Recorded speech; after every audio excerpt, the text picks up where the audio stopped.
Olá, seja bem-vindo ao Notícias em Debate, que hoje vai falar sobre vigilância solidária. Você já ouviu falar sobre esse assunto?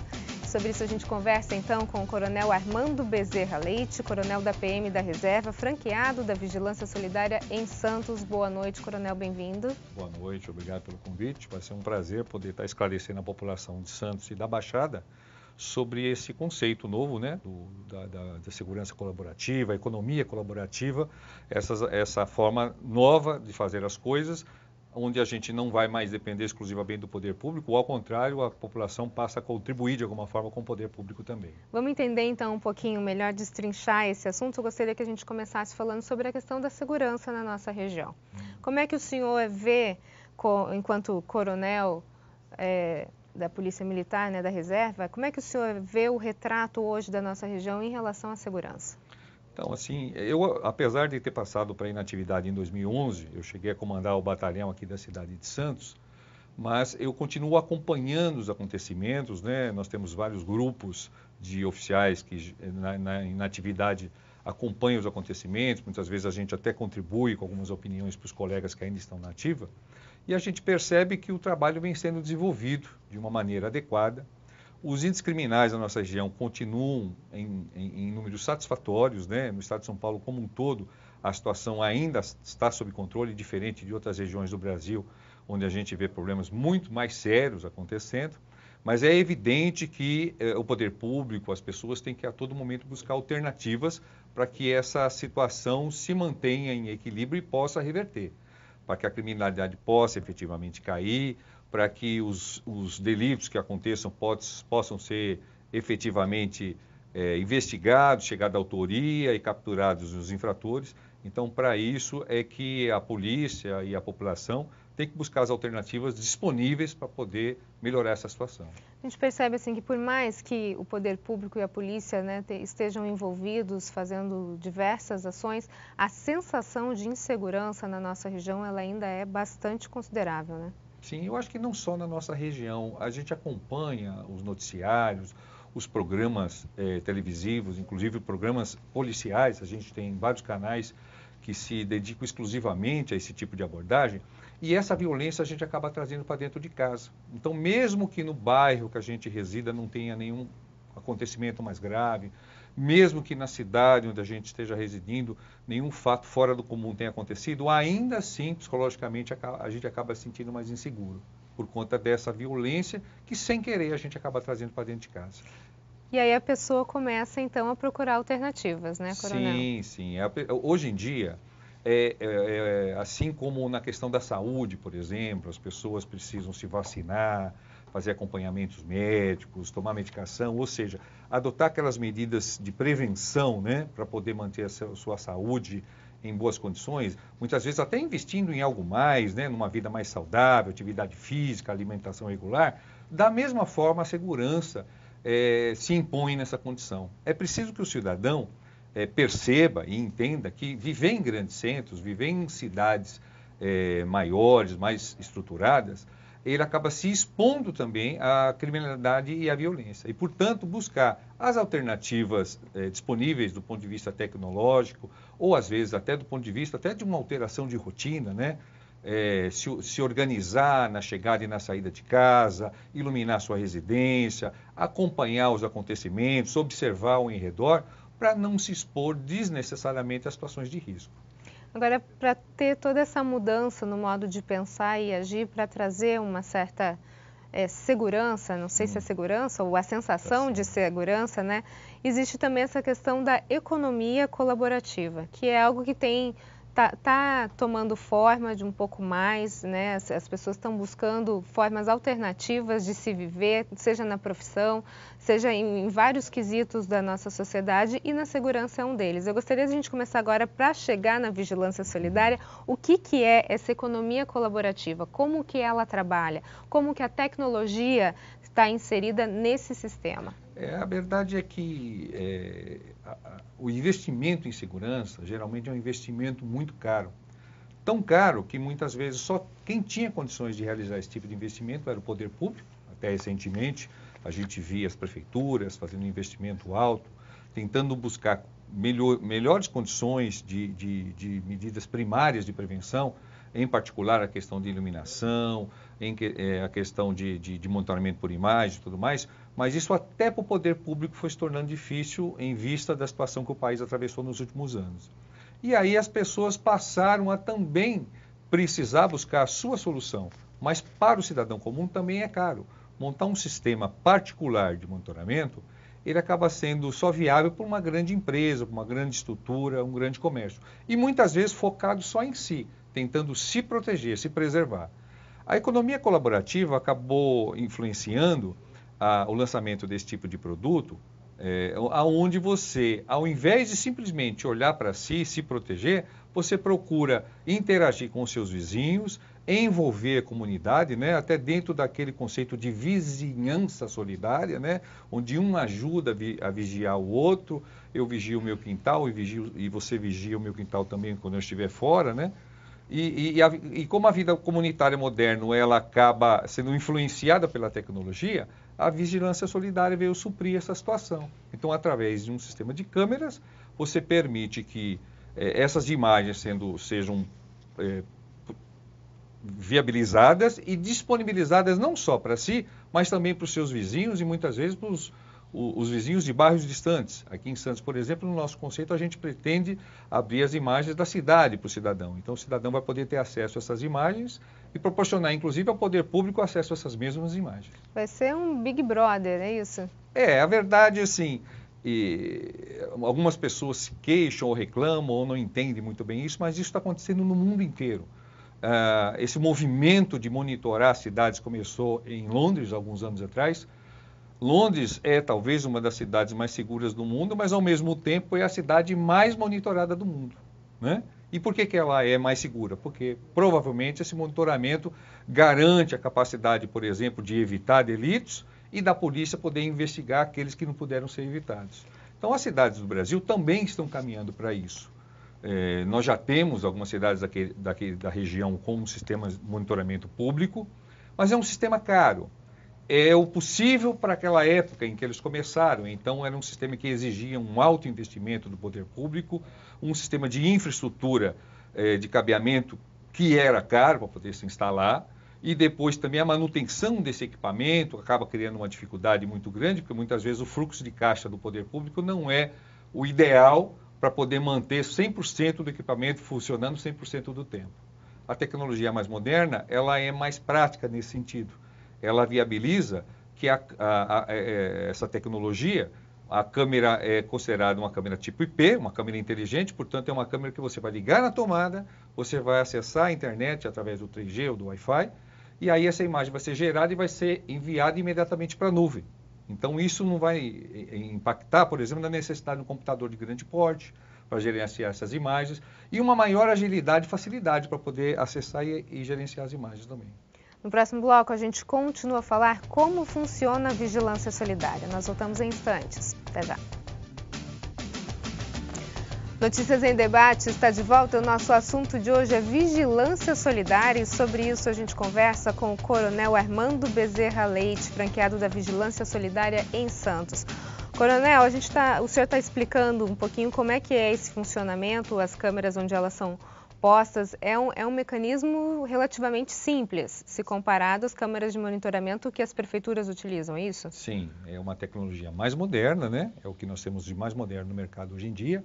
A particularidade é que a empresa Tecvoz, quando lançou esse produto no Brasil e particularmente em São Paulo, ela partiu de uma premissa diferente. Então ela partiu da premissa de que nós, empresa, não vamos mais vender câmeras. Porque antigamente as pessoas compravam suas câmeras, montavam um sistema com gravadores, tudo, e tinham que fazer a manutenção disso. Só que com a rapidez da tecnologia, logo aquele modelo, aquele sistema que ele tinha montado ficaria ultrapassado. Então, dentro desse conceito novo, como quase tudo que a gente vive hoje em dia, dos aplicativos, de celulares e tudo mais, o que vai ser vendido é o serviço. A pessoa interessada ela vai aderir àquele serviço, vai pagar uma taxa mensal. E como o sistema permite que muitas vezes uma câmera atenda mais do que um beneficiário, né? Nós partimos do conceito aqui na nossa franquia, de que uma câmera vai atender até 5 residências, ou comércios, ou clientes. Então, uma câmera atendendo até 5 clientes, a gente consegue fazer um preço mais em conta que favorece a possibilidade dessa pessoa fazer essa contratação. Essa imagem que vai ser gravada em tempo real, ela vai ser emitida para a nuvem, como eu já disse, com a possibilidade, inclusive, de gravação, de você resgatar as imagens dos últimos 7 dias.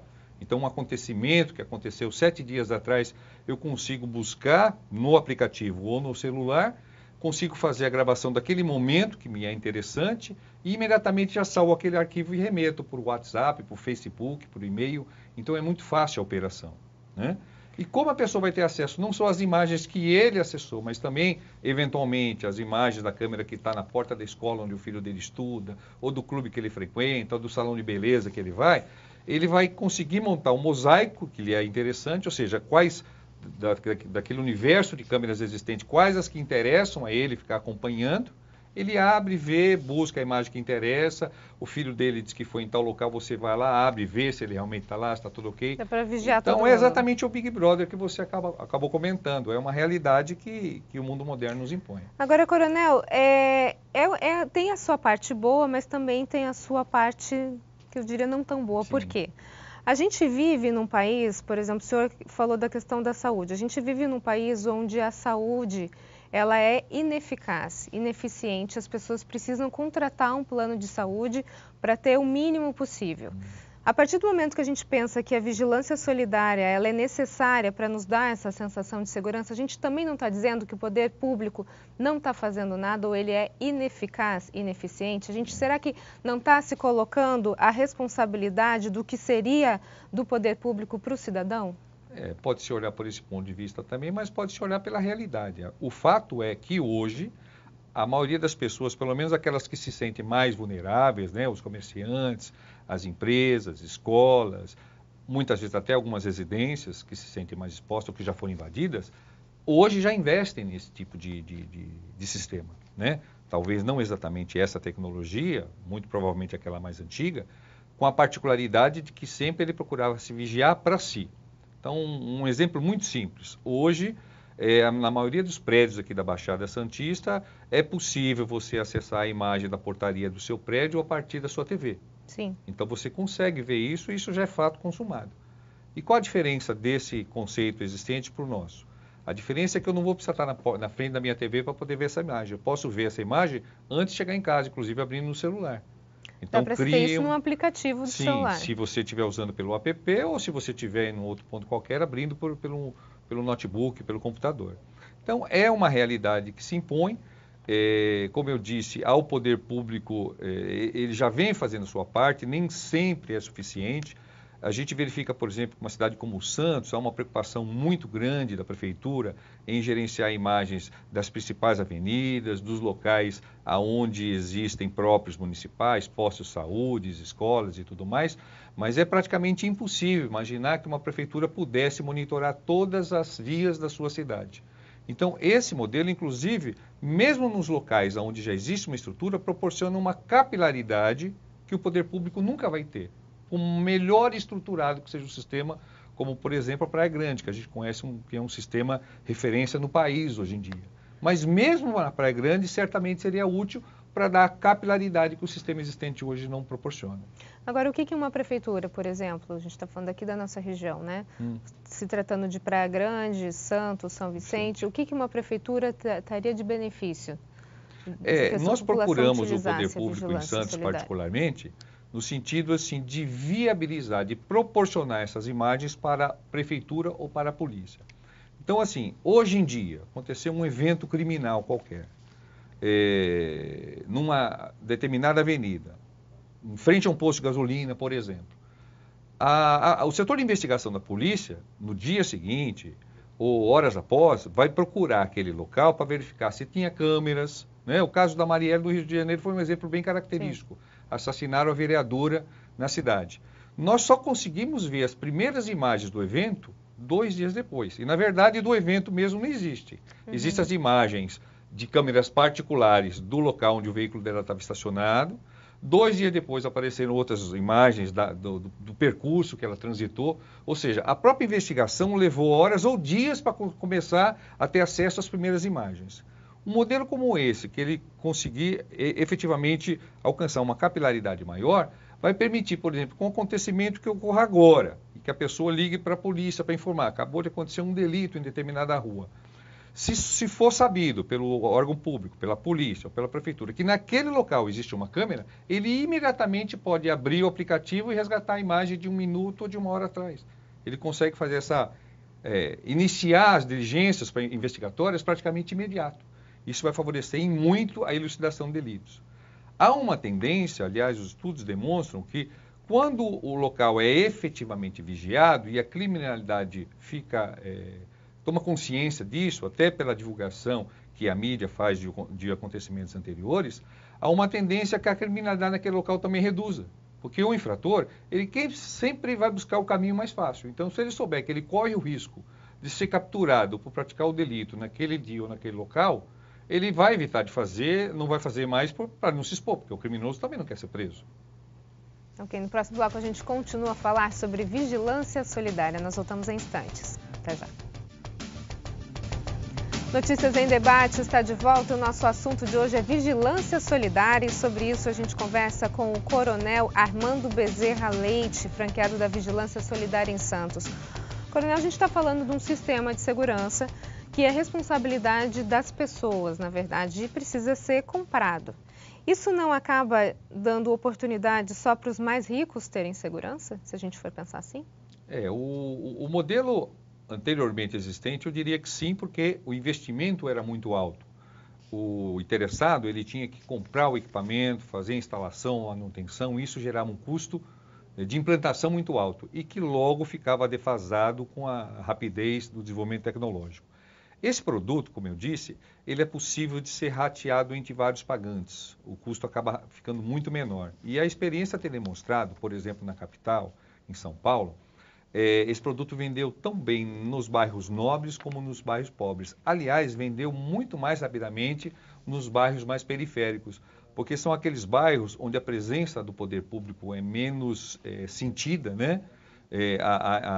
As condições urbanas são mais difíceis e as pessoas acabaram buscando isso como uma alternativa para melhorar a sua condição de segurança, e melhorou nesses bairros onde foi instalado, e sempre com a parceria com o poder público também. Lá em São Paulo, quando foi implantado esse sistema, foi ofertado inicialmente no início da gestão do prefeito Dória em São Paulo, e ele aderiu ao conceito, fez uma adaptação, inclusive, solicitando que lá o projeto tivesse um outro nome, lá eles chamam isso de CityCam, né, City Câmeras, e recebeu como doação da empresa a plataforma, algumas câmeras, mas o sistema ele é compatível com o sistema do vigilância, ou seja, além das câmeras que a prefeitura administra, que é um universo relativamente pequeno, ela recebe as imagens de todas as outras câmeras da cidade que são vendidas por franqueados de vigilância solidária nos vários bairros da cidade. Então é um sistema que acaba criando um círculo virtuoso aonde a coisa só se faz crescer. Na medida que as câmeras vão sendo instaladas, vão identificando situações ou vão evitando novas situações, vai criando interesse da cidade vizinha, ou melhor, do bairro vizinho, da rua vizinha, e isso vai se ampliando. Na cidade de São Vicente, por exemplo, existe uma experiência muito bem sucedida implantada aqui na Vila Valença, onde hoje o franqueado tem mais de 50 câmeras instaladas, praticamente monitorando todo o bairro. E isso proporcionou a geração de várias imagens, né, várias situações que foram identificadas de pichação, de tentativa e efetivamente de furto ou roubo, proporcionou a oportunidade de agilizar a investigação policial e identificar os criminosos e capturá-los quando o crime foi consumado. Então já é um sistema que a gente percebe que tem experiências boas aqui na região e a gente tem certeza que outros bairros ou cidades aqui da região vão poder ter oportunidade de alcançar sucesso aderindo a esse projeto. Agora, a gente teve recentemente um caso em São Vicente, onde um senhor, né, foi assaltado, enfim, acho que ele faleceu, e as câmeras de monitoramento da prefeitura não estavam funcionando. Isso. Nesse caso, a vigilância solidária, ela teria como acertar esse contraponto que às vezes tem da falta do poder público? Na verdade, isso só reforça aquele meu comentário inicial de que o sistema atualmente existente, ele é um sistema muito oneroso e que dificilmente o poder público consegue garantir em tempo integral o funcionamento de todas as câmeras instaladas. Muitas vezes por conta de verba, que depende de licitação para fazer a manutenção, isso acaba levando um pouquinho mais de tempo. Então, certamente, você conseguindo conciliar o sistema atual com o sistema de vigilância, onde você vai ter outras câmeras em outras posições, vão favorecer, inclusive, você identificar itinerário de fuga, rota de fuga e tudo mais. A gente percebe, por exemplo, um interesse muito grande por parte da polícia na cidade de Santos em poder ter acesso a essas imagens. Assim que as câmeras estiverem sendo instaladas, elas vão ser disponibilizadas a custo zero para a polícia, assim como para o sistema de monitoramento da Prefeitura de Santos, permitindo que, sempre que necessário, eles possam resgatar as imagens gravadas e, eventualmente, fazer algum tipo de intervenção. Na capital, por exemplo, eles não estão utilizando isso exclusivamente para combater a violência. Mesmo as atividades de zeladoria da cidade estão sendo mobilizadas através de imagens geradas. Era muito comum, imagino que ainda seja, acontecerem fatos de descarte irregular de lixo, né? Aquelas caçambas que vão em determinadas ruas e descartam lá o lixo. Muitas situações desse tipo foram identificadas pelo sistema da vigilância e a imagem disponibilizada para a prefeitura, permitindo identificar dia, horário, local, placa do veículo e proporcionando a possibilidade da prefeitura multar ou adotar outras providências quando necessário. Agora, Coronel, locais, por exemplo, onde há o controle de tráfico de drogas e essas câmeras forem implementadas numa eventual situação, isso pode, de certa forma, coibir o tráfico? Sim. Mas se essas pessoas tiverem acesso a essas câmeras, de repente, forem de um comércio, enfim, isso também não acaba sendo um problema para quem está nesse grupo? A ideia do nosso grupo é não só vender o produto, como também orientar os bairros, os grupos que se organizarem de acordo com grupos de interesse, para que eles se estruturem em grupos de WhatsApp, grupos de Face. Esse pessoal, por exemplo, aqui de São Vicente se mobilizou num grupo de Facebook que eles têm se correspondido, né? Mas com o celular, muitas vezes, é mais fácil você se comunicar de outras formas por outros aplicativos, para que eles possam também se fechar num grupo onde se conheçam, possam compartilhar não só imagens, mas também ideias, sugestões, e efetivamente desenvolver atividades de senso comunitário para evitar, por exemplo, essa possibilidade de algum intruso, algum aproveitador querer Começa a ver o horário de entrada, o horário de situação. saída das pessoas, né? Começa a mapear a situação do bairro e sabe a hora certa de atacar, né? Isso. Mas isso acontece, por exemplo, com as câmeras públicas que o poder público disponibiliza hoje também, né? Então, na verdade, é uma situação que pode acontecer, mas que a gente tem condições, porque nós vamos ter de monitorar, porque nós temos o cadastro de cada um desses clientes, né? Ok, então, Coronel, muito obrigada pelas suas informações, sucesso. Eu que agradeço, eu gostaria só de passar aqui nesse momento, caso alguém se interesse, o nosso contato, né, por e-mail santos01@vigilanciasolidaria.online, o site da vigilância é vigilanciasolidaria.online ou através do telefone 3239-1565. Né? Estamos à disposição e se forem de outras cidades que não Santos São Vicente, esse produto também está se expandindo para toda a região, assim como por todo o estado. Pelo site do Vigilância é possível identificar se já existe um franqueado e encontrar o contato dele. Ok, muito obrigada. Vamos lutar pela segurança da nossa região. Uma boa noite para você. Até mais.